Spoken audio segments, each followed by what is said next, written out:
नवी मुंबईतील कोपरी गावामध्ये परदेशी एक महिला आणि पुरुष ड्रग्जची विक्री करत असल्याची माहिती एपीएमसी पोलिसांना मिळाली। त्यानंतर पोलिसांनी थेट घरात जाऊन दोघांनाही ताब्यात घेतलं। घरात झडती घेताच 20,65,000 किमतीची 52 ग्रॅम कोकेन पावडर हस्तगत केली। दोन्ही आरोपींना अटक करून पुढील कारवाई एपीएमसी पोलीस सध्या करतायत।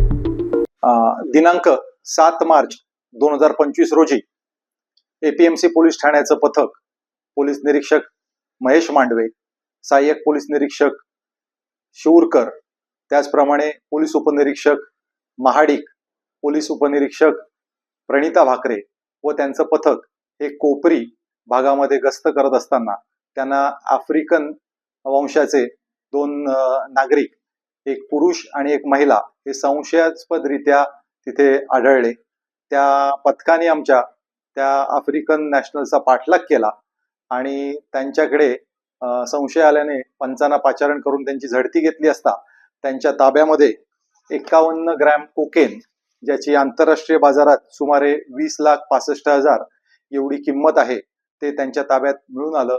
त्यांची कारवाई करून या दोन्ही आफ्रिकन नॅशनल्सना अटक करण्यात आलेली आहे। सदरची कारवाई ही नवी मुंबई पोलिसांचं जे नवी मुंबई नशामुक्त अभियान आहे त्याच्या अंतर्गत करण्यात आलेली आहे।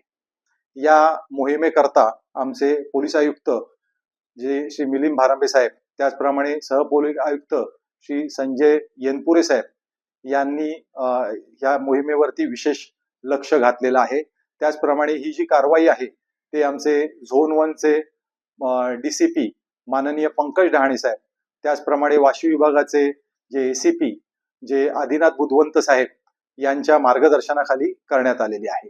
या निमित्ताने मी सर्व नागरिकांना असं देखील आवाहन करू इच्छितो की आपलं जी नवी मुंबई शहर आहे ते नशामुक्त करण्याकरता आपल्याला जर अंमली पदार्थांविषयी कुठलीही माहिती जर मिळाली ती त्यांनी आमचा जो टोल फ्री नंबर आहे 8828112112, मी पुन्हा रिपीट करतो 8828112112 या क्रमांकावर आम्हाला द्यावी।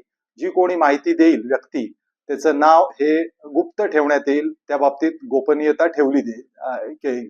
तर आमची जी नशामुक्तीचं अभियान आहे त्याला आपण सगळ्यांनी मदत केली तर ते आपण खूप मोठ्या प्रमाणात यशस्वी करूया।